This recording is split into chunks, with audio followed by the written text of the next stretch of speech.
Personal finance opinions YouTube channel में एक interesting video में आपको खुशामदीद। हम में से अक्सर लोग जब एक दूसरे से मिलते हैं तो पहला सवाल जो किया जाता है वो सेहत से मुताल्लिक होता है और उससे मुराद हमारा जिस्मानी सेहत होता है। लेकिन कभी क्या आपने इस चीज़ पे भी गौर किया कि जिस तरह हमारी एक जिस्मानी सेहत होती है, इसी तरह हमारी जो फाइनेंशियल हेल्थ या माशी सेहत होती है वो भी उतनी ही इम्पोर्टेंट होती है। तो इस हवाले से एक फूड फॉर थॉट ये वीडियो होगी आपके लिए। और 3 ऐसे क्वेश्चंस के ऊपर बात की जाएगी जो कि आपकी जो फाइनेंशियल पोजीशन है और जो फाइनेंशियल प्लानिंग है उसके हवाले से आपकी आंखें खोलने के लिए काफ़ी होगी। पर्सनल फाइनेंस के हवाले से और फाइनेंशियल हेल्थ के हवाले से हमारा एक अलमिया ये है हमारे ख़ास तौर पे सब कॉन्टिनेंट और पाकिस्तान में कि हम में से बेशतर लोग इस हवाले से बहुत कम नॉलेज रखते हैं, बहुत कम डिस्कस करते हैं और इन चीज़ों के ऊपर गौर नहीं करते। हालाँकि ये जो बातें मैं इस वीडियो में भी डिस्कस करूँगा ये कोई रॉकेट साइंस नहीं है, ये रूटीन की चीज़ें हैं, लेकिन इनके ऊपर सिर्फ फ़र्क ये है कि हम लोग गौर नहीं करते और हमारे जो फाइनेंसेस होते हैं, घर के फाइनेंसेस से लेके ओवरऑल जो हमारी इन्वेस्टमेंट के हवाले से प्लानिंग्स होती हैं, वो सारी की सारी एक कॉन्क्रीट जो एक प्रोसीजर होता है उसको फ़ॉलो किए बगैर सिर्फ हवाई बातों पर होती हैं।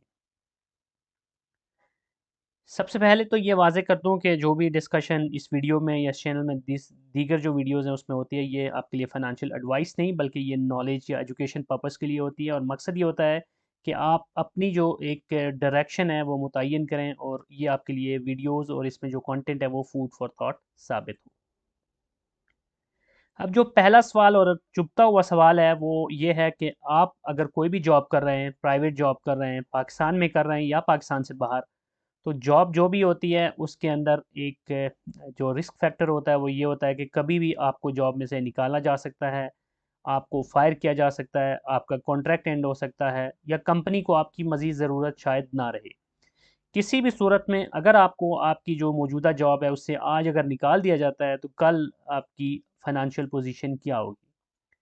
अब इस हवाले से अगर आप अपने आप से सवाल करें तो उस पे मुमकिना तौर पे जो आंसर्स होंगे उनमें से पहला ये है कि बहुत सारे लोग अनफॉर्चुनेटली आज अगर उनकी नौकरी चली जाती है तो कल वो वापस सड़क पे होंगे। उनके पास कुछ भी सेविंग नहीं होगी, उनके पास कोई भी दूसरा अल्टरनेट ऑप्शन नहीं होगा और वो मारे मारे सीवी लेके नई जॉब के लिए फिर रहे होंगे। ये जो सिचुएशन है या इस कैटेगरी में जो लोग हैं वो एक डेंजरस कैटेगरी में हैं और उनके लिए ये एक बहुत बड़ा रिस्क फैक्टर है। और अगर आप इस कंडीशन में हैं या इस पोजीशन में हैं तो ये फिर आपके लिए वाक़ई एक सोचने का मकाम है और आपको अपनी फ़ाइनेंशियल पोजीशन को बेहतर बनाने के लिए एक बहुत बड़ी प्लानिंग की ज़रूरत है। अब जो दूसरी कैटेगरी के लोग हैं वो ऐसे लोग हैं जिन्होंने कुछ हल्की-फुल्की इतनी सेविंग की हुई है कि जिसको हम इमरजेंसी फ़ंड कहते हैं, कि जिसमें वो ज़्यादा ना सही लेकिन 2-4 महीने का गुज़ारा कर सकते हैं। यानी कि आज अगर आपकी जॉब चली भी जाए और आप इस कैटेगरी में हैं तो कम से कम आपका किचन बंद नहीं होगा, आपकी जो रोज़मर्रा के बुनियादी ज़रूरियात हैं वो आप थोड़ा-सा उसमें कॉस्ट कटिंग करके अपने खाने को या अपनी जो भी दूसरे अखराजात हैं उनको बहरहाल पूरा कर लेंगे। तो ये जो कैटेगरी है इसमें जो लोग हैं वो भी एक वार्निंग ज़ोन में होते हैं क्योंकि ये भी कोई एक फाइनेंशियल हेल्थ या हेल्दी फाइनेंशियल पोजीशन की निशानी नहीं है। क्योंकि सिर्फ़ 2-4 माह गुज़ार लेना काफ़ी नहीं होता। फाइनेंशियल्स की अगर बात की जाए तो उसमें आपकी हेल्थ की जो कंडीशंस होती हैं, आपके फैमिली के जो ज़रूरियात होती हैं, आपके बच्चों के स्कूलिंग के हवाले से और उसके अलावा भी जो दीगर रूटीन के एक्सपेंसेस होते हैं, वो सारी चीज़ें आपने ज़हन में रखनी होती हैं। तो उस लिहाज से ये जो कैटेगरी है, इसमें भी अगर आप फ़ॉल कर रहे हैं, तो भी आपके लिए थोड़ा-सा एक अलार्मिंग सिचुएशन होगी कि आपको इसके ऊपर मज़ीद सोचो-विचार करनी चाहिए कि आप किस तरह इस कैटेगरी से निकल के ये जो तीसरी कैटेगरी मैं बता रहा हूँ, इसमें आ सकते हैं। अब कुछ लोग ऐसे होंगे कि जिनको अगर हम उनकी जॉब से निकाल भी दिया जाता है, तो उनके लिए जो मल्टीपल सोर्स ऑफ इनकम है या फिर उनकी जो पैसिव इनकम है, वो इतनी है कि उससे उनका अच्छा निज़ाम चल सकता है। अब होना ये चाहिए कि आपकी जो एंड गोल होनी चाहिए वो यही होनी चाहिए कि आपके पास फाइनेंशियल इंडिपेंडेंस हो। ऑलरेडी मैंने एक वीडियो भी बनाई थी फाइनेंशियल फ्रीडम की लेयर्स के हवाले से। तो अगर आप फाइनेंशियल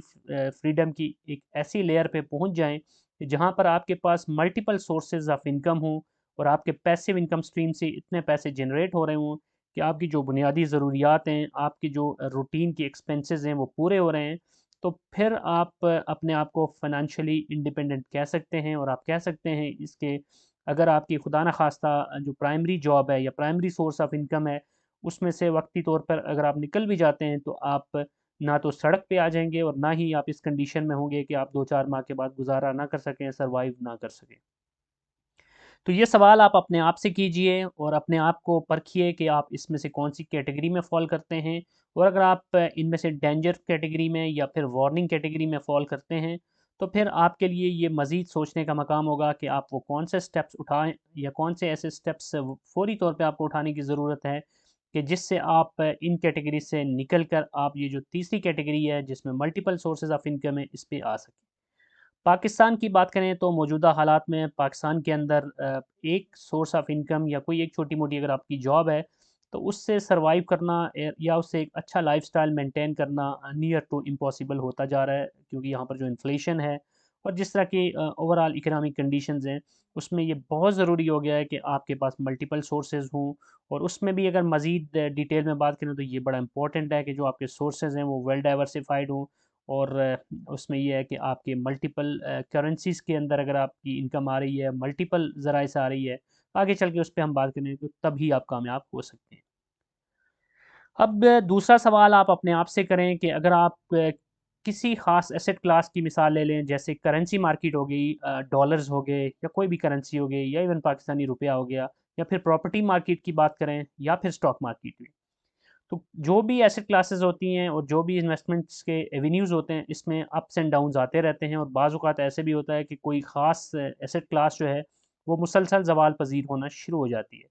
तब आप अपने आप से ये सवाल करें कि अगर एग्ज़ाम्पल के तौर पे कल से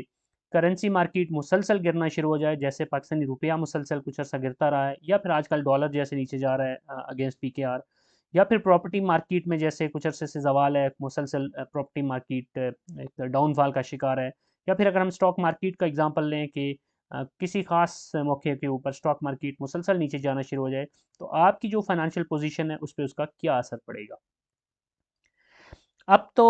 इसमें अगर आप इस कैटेगरी में फ़ॉल करते हैं कि आपकी सारी की सारी इन्वेस्टमेंट डूबना शुरू हो जाएगी, अगर ये के खुदा न ख़ास्ता ये सूरत हाल आती है, तो फिर तो ये आपके लिए एक अलार्मिंग सिचुएशन है। इसकी मिसाल ये है कि आपने अपने एक कोट सुना होगा, एक पॉपुलर कोट है कि never put all your eggs in a single basket. तो अगर आपने एक ही बास्केट के अंदर सारी चीज़ें अपनी रखी हैं, जितनी भी आपकी इन्वेस्टमेंट्स हैं, अगर आपने एक स्पेसिफिक एसेट क्लास के अंदर ही कर रखी है, तो फिर पोटेंशियली आप ज़्यादा एक डेंजर ज़ोन में होंगे, और वो अगर एसेट क्लास नीचे जाना शुरू होती है, तो आपके लिए ओवरऑल आपका जितने भी फाइनेंसेस हैं, वो डिस्टर्ब हो जाएँगे। एग्ज़ाम्पल के तौर पे अगर आपने सिर्फ़ डॉलर्स को होल्ड करके रखा हुआ था, और अब डॉलर्स अगर आपने 300 से ऊपर बाय करके डॉलर्स को होल्ड किया था, और अब डॉलर 280 से नीचे आ चुका है, और अगर मज़ीद नीचे आता है, तो इस सिचुएशन में आप सिग्निफ़िकेंटली एक लॉस कर रहे होंगे अपना। इसी तरह अगर आपने सारी की सारी इन्वेस्टमेंट किसी ख़ास प्रॉपर्टी में कर दी, किसी एक स्पेसिफ़िक प्रॉपर्टी स्कीम के अंदर फ़ाइल्स ले ली आपने, और अब वो प्रोजेक्ट बिल्ड नहीं हो पा रहा, उसमें डिले आ रहा है, या वो प्रॉपर्टी की फ़ाइल्स नीचे चली गई हैं, या फिर आपने किसी ऐसी जगह पे अपना एक प्लॉट ले लिया था कि आपको उम्मीद थी कि चंद सालों में ये डबल या ट्रिपल हो जाएगा, लेकिन वहाँ पर कुछ भी लिटिगेशन के मामलात आ गए या दीगर कोई वजूहात हुई कि जिसकी वजह से उस पर्टिकुलर एरिया के अंदर या उस पर्टिकुलर सोसाइटी के अंदर प्रॉपर्टी की प्राइसेस बजाय ऊपर जाने के नीचे चली गई, तो इस सिचुएशन में भी आप एक मुश्किल सूरत हाल का शिकार हो सकते हैं। या फिर आपने सारी इन्वेस्टमेंट स्टॉक मार्केट में कुछ ऐसे स्टॉक्स में कर दी कि जो नीचे जाना शुरू हो गए और मुसलसल ही नीचे जा रहे हैं, और ना तो उनमें से आपको डिविडेंड आ रहा है और ना ही कैपिटल गेन हो रहा है, बल्कि कैपिटल लॉस ही हो रहा है। तो ये भी एक ऐसी सिचुएशन है कि जिसमें आपकी इन्वेस्टमेंट डूबना शुरू हो जाती है। तो बड़ा इम्पॉर्टेंट है कि इसमें आप डाइवर्सिफ़िकेशन के फ़ॉर्मूलाज़ को अप्लाई करें, और आपकी जो भी इन्वेस्टमेंट्स हैं वो मल्टीपल एसेट क्लासेस के अंदर डाइवर्सिफ़ाई हों। आपकी कुछ इन्वेस्टमेंट करेंसी मार्केट में हो, कुछ प्रॉपर्टी मार्केट में, कुछ स्टॉक मार्केट में हो, और इसके अलावा भी जो दीगर इन्वेस्टमेंट के ऑप्शंस होते हैं, फिर ज्योग्राफिकल डाइवर्सिफ़िकेशन आपकी हो एसेट क्लास के अलावा, फिर टाइम बेस्ड डाइवर्सिफ़िकेशन। तो हर तरह से आप अपना एक ऐसा इन्वेस्टमेंट पोर्टफोलियो बनाया हुआ अगर आपने, कि जो वेल डाइवर्सिफ़ाइड है, तो फिर ऐसी सिचुएशन के अंदर भी हालात या मामलात आपके कंट्रोल में रहेंगे। तो ये सवाल अपने आप से ज़रूर कीजिए, और अगर आप अभी तक आपने इस चीज़ पे गौर नहीं किया और आपने अपनी इन्वेस्टमेंट्स को प्रॉपर्ली डाइवर्सिफ़ाई नहीं किया, तो ज़रूर इस ऑप्शन को आज से ही शुरू कर दें, ताकि खुदा न ख़ास्ता किसी एक स्पेसिफ़िक सेगमेंट के अंदर अगर मंदी आती है, बुरे हालात आते हैं, तो वो रिस्क फैक्टर आपका मिटिगेट हो सके। अब जो तीसरा सवाल है वो भी बड़ा इम्पोर्टेंट है और फाइनेंशियल प्लानिंग के हवाले से ये बहुत अहमियत का हामिल है कि हम में से हर शख्स की जो इनकम होती है मंथली, जो हमारी कैश इन हैंड होती है, वो लिमिटेड होती है। अनलिमिटेड इनकम किसी की भी नहीं होती। तो उसका आप कितने परसेंट हिस्सा सेव और इन्वेस्ट कर पा रहे हैं? अब बहुत सारे लोग शायद 20-30 हज़ार रुपया मंथली कमा रहे हों, बहुत सारे लोग लाखों में कमा रहे हों और कई लोग मिलियंस में कमा रहे हों। सिचुएशन वेरी करती है, लेकिन फाइनेंशियल प्लानिंग का या आपकी एक गुड फाइनेंशियल हेल्थ का पता तब चलता है कि जब उसमें से ये पता चले कि आप उसमें से सेव और इन्वेस्ट कितना कर पा रहे हैं। एक बंदा अगर 50,000 कमा के उसमें से 10,000 बचा रहा है और दूसरी तरफ एक बंदा 2 लाख कमा के भी कुछ नहीं बचा रहा, तो इसमें से जो 50,000 में से 10,000 बचा रहा है वो बेहतर फाइनेंशियल हेल्थ का हामिल होगा और फ्यूचर में भी उसकी फाइनेंशियल जो स्ट्रेंथ्स हैं वो उस बंदे से ज़्यादा होंगी जो कि 2 लाख कमा के भी कुछ बचा नहीं पा रहा। तो अब इसमें पहली कैटेगरी के वो लोग होते हैं जो कि कहते हैं कि हमारे जो मंथली एक्सपेंसेस हैं वो भी बमुश्किल पूरे हो पाते हैं। वो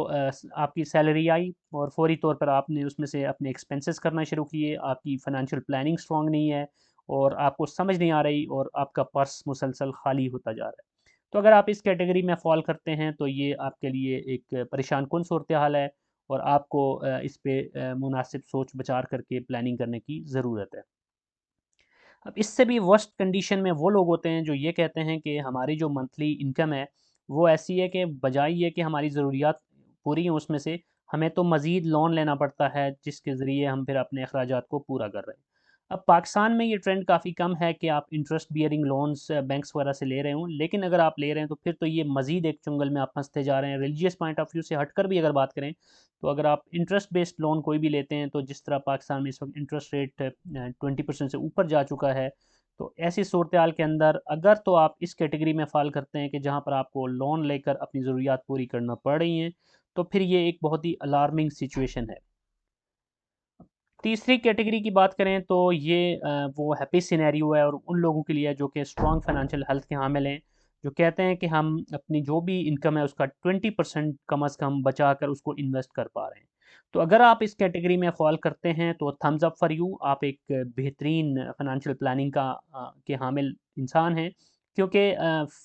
एक मैंने वीडियो भी बनाई थी 50-30-20 रूल की, एसेट एलोकेशन के हवाले से वो वीडियो है, वो भी आपको मैं शेयर कर दूँगा उसका लिंक, वो भी आप देख सकते हैं। तो आइडियली ये है कि आपकी जो 100% इनकम होती है, उसमें से 50% आप अपनी जो आपकी ज़रूरियात हैं, उस पे लगा सकते हैं, 30% आपकी जो ख्वाहिशात हैं, उसके ऊपर लगा सकते हैं। लेकिन कम अज़ कम 20% ज़रूर आपको बचाकर सेव और इन्वेस्ट करना चाहिए। अब यहाँ पर बड़ा इम्पोर्टेंट है कि पाकिस्तान में एक कॉन्सेप्ट है कमेटी डालने का। कि आप पैसे बचा के कमेटी डाल देते हैं, अगरचे उसमें एक आपको लंप सम अमाउंट मिल जाती है एक ख़ास पीरियड के बाद, तो उसमें से आप जो ज़रूरियात आपने पूरी करनी होती हैं तो वो बड़ी अमाउंट इकट्ठी आती है तो उससे फ़ायदा हो जाता है। लेकिन अगर आप एक फ़ाइनेंशियल पॉइंट ऑफ व्यू से बात करें, तो ये भी कोई एक अच्छी अप्रोच नहीं है। बेस्ट अप्रोच ये होगी कि आप सिर्फ़ सेव नहीं करें बल्कि उसको इन्वेस्ट भी करें। क्योंकि जब आप कमेटी डाल रहे हैं या कहीं पर पैसे उसी करेंसी की मद में ही सेव कर रहे हैं, तो बेसिकली वो पाकिस्तान में जो इन्फ्लेशन का रेट है उसके हिसाब से बात की जाए, तो आज अगर आप पैसे कमेटी में डालना शुरू हो जाते हैं, सेव करना शुरू करते हैं, तो 1 साल बाद अगर आपको वो मिलते हैं तो उसमें अच्छी खासी उसमें आपकी बाइंग पावर कम हो चुकी होती है। इसलिए ये बहुत इंपॉर्टेंट है कि आप सेव करने के साथ-साथ उसको स्मार्टली इन्वेस्ट भी कर रहे हों। ताकि जो एक तो इन्फ्लेशन जो है उसको आप बीट करने की पोज़ीशन में हों, आपके जो पैसे हैं वो अगर डबल नहीं भी हो रहे, तो कुछ परसेंटेज से इंक्रीज़ हो रहे हों और साथ-साथ उसमें ये है कि फिर आप मज़ीद कंपाउंडिंग वगैरह के फ़ॉर्मूलाज़ को अप्लाई करके अपनी जो इनकम है, उसको वक़्त के साथ-साथ एक्स्पोनेंशियली बढ़ा रहे हों। तो बहरहाल ये कुछ क्वेश्चंस थे जो कि आपकी फाइनेंशियल हेल्थ को जांचने के लिए फूड फॉर थॉट साबित होंगे। अपने आप से ये सवाल कीजिए और अपने आप को परखिए कि इन सिचुएशंस के अंदर या इन कैटेगरीज़ में से आप कहाँ पे फ़ॉल करते हैं और फिर एक प्रॉपर प्लानिंग कीजिए कि आज अगर आपकी सिचुएशन अच्छी नहीं है, तो ज़रूरी नहीं कि कल भी आपकी सिचुएशन ख़राब ही हो। अगर आप बेहतर प्लानिंग करेंगे तो आप अपनी पोज़ीशन को, फाइनेंशियल हेल्थ को जो आज है उससे 1 साल बाद की बात करें तो मज़ीद बेहतर बना सकते हैं। तो मैं अक्सर कहा करता हूँ कि जिस तरह जिस्मानी तौर पर सोकड़ा लग जाता है, इसी तरह फाइनेंशियल सोकड़ा भी होता है। अगर आप अपनी फाइनेंशियल प्लानिंग ठीक से नहीं करते, तो आपकी जो फाइनेंसेस हैं वो भी टीबी का शिकार हो जाते हैं और फिर वक़्त के साथ-साथ आपके जो फाइनेंशियल स्ट्रेंथ है, वो कम होना शुरू हो जाती है। तो कोशिश कीजिए कि फ़ाइनेंशियल एजुकेशन हासिल करें, पर्सनल फ़ाइनेंस के हवाले से, अपनी सेविंग्स के हवाले से, इन्वेस्टमेंट के हवाले से अपने आप को वेल इक्विप रखें। जो भी इन्वेस्टमेंट एवेन्यूज़ होते हैं, इन्वेस्टमेंट के ऑप्शंस होते हैं, उनके ऊपर नज़र रखें और हमेशा यही कोशिश करें कि आने वाला जो दिन है वो आपका आज के दिन से फ़ाइनेंशियली बेहतर हो, आप बेहतर पोज़ीशन पे हों, आप स्ट्रॉन्ग पोज़ीशन पे हों और खुदा न ख़ास्ता अगर मुल्क के अंदर कोई हालात ख़राब भी होते हैं, तो आपके पास इस तरह के एवेन्यूज़ होने चाहिए, इस तरह की सिचुएशन होनी चाहिए या आपकी जो फ़ाइनेंशियल स्ट्रेंथ है वो इतनी होनी चाहिए कि आप जॉब अगर आपकी चली जाती है या आपको कोई दीगर कारोबारी मसला भी आता है, तो एक डाइवर्सिफ़ाइड इन्वेस्टमेंट पोर्टफोलियो के ज़रिए आप अपने अखराजात को आसानी के साथ पूरा कर सकें।